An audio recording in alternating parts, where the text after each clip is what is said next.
हामी चाहिँ आज आलु चिज मोमो बनाउँदैछौँ। त्यसको लागि आलु रेडी पारेँ, त्यस पछाडि सिटी लगाएँ, अनि त्यस पछाडि यो गोलभेडा, प्याज, लसुन, अदुवा सबै चाहिँ रेडी बनाएर अब चाहिँ यसलाई चपिङ गर्छौँ हामी।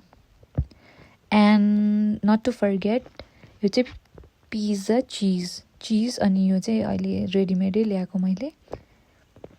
सो यो चाहिँ मेहनत काट्दै यो हात पनि काट्यो मेरो। अनि हामीले चाहिँ यो चप गरिसक्यौँ यो चिजलाई। त्यस पछाडि हामीले त्यो जिन्जर र गार्लिक दुइटाको गऱ्यौँ, पेस्ट चप गऱ्यौँ, अनि गोलभेडा हाल्यौँ। अनि त्यस पछाडि यो बोइल आलुलाई निकालेर अनि साइड बाई साइड हामीले अचारलाई सेतो तिल लियौँ। सो भाँडा बसालेँ एन्ड अलिकति ग्यास मिडियम हिटमा लगाएर साइड बाई साइड चाहिँ यो ग्रेट आलु पनि हामीले ग्रेट गऱ्यौँ, अनि यो तिल चाहिँ भुट्यौँ। त्यस पछाडि यो तिल फर्स्टमा चाहिँ अनि तिल निकालेर मैले चाहिँ यो यहाँ कराईमा चाहिँ तेल हालेर अनि यो जिरा एन्ड यो मेथी दुइटै चाहिँ हालेँ। अनि हल्का पर्पल आवाज आइरहेको थियो, अनि हल्का ब्राउन भएपछि चाहिँ अनि मैले सबै प्याज एन्ड देन गार्लिक र दुइटै हालेँ। ओके, एन्ड देन एकछिन तातिसकेपछि चाहिँ अनि मैले त्यहाँ त्यो गोलभेडा हालेँ।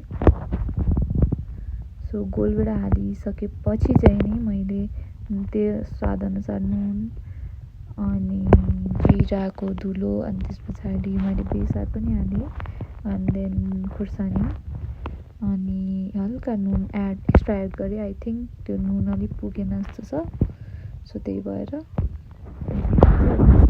बिकज मैले अलि राम्रोसित भिडियो बनाउनु पाइनँ। यो चाहिँ बत्ती पनि गइरहेको थियो, सो त्यही भएर अनि त्यस पछाडि मैले त्यो भुटेको तिल चाहिँ मैले यो मिक्स गरेँ अनि हल्का पानी राखेर बोइल गरेँ। अलिक धेरै नै पानी राखेछु। सो रिजल्ट चाहिँ नि अहिले एकछिनमा देखाउँछु हजुरहरूलाई लास्टमा भिडियोको एन्डमै। हो, यो हल्का बढी नै पानी हालेको छु क्या फेरि मैले। सो यो चाहिँ अलिकति कम पानी हालेपछि यो आलु र प्याजलाई म्यास गरेर यस्तो बन्छ। अनि त्यस पछाडि हल्का चिज हालेँ, धेरै पनि हालिनँ, अनि अलिकति नुन हालेँ, अनि अलिकति खोर्सानी चाहिँ अब आफूले हाल्ने हुन्छ, बट मलाई चाहिँ त्यति खोर्सानी त्यति धेरै मन पर्दैन। अनि मोमो मसला त्यति हालेर मैले मजाले म्यास गरिदिएँ। एन्ड देन अब म प्याकिङ गर्दैछु। यो मजाले ऱ्यापिङ गरिसकेपछि मजाले ऱ्यापिङ गर्नुपर्छ यसको लागि, अनि चिजहरू हाल्नुपर्छ मजाले, सो द्याट कि अलिक चिजी नै खाने हो भने चाहिँ अलिक धेरै नै चिज हालेर मैले मजाले ऱ्याप गरेँ। अनि यस्तो यो चाहिँ मलाई अलि ऱ्याप चाहिँ गर्न आउँदैन, त्यही पनि अब I will try my best भनेर चाहिँ मजाले गरेँ। एक दुईचोटि चाहिँ बनाइसकेको थिएँ, सो यो चाहिँ फर्स्ट ट्राईमा राम्रै भएको थियो। एन्ड उल्टो पारेर चाहिँ मैले स्टिम गरेर लास्टमा चाहिँ ल मोमो यस्तो छ ल चिज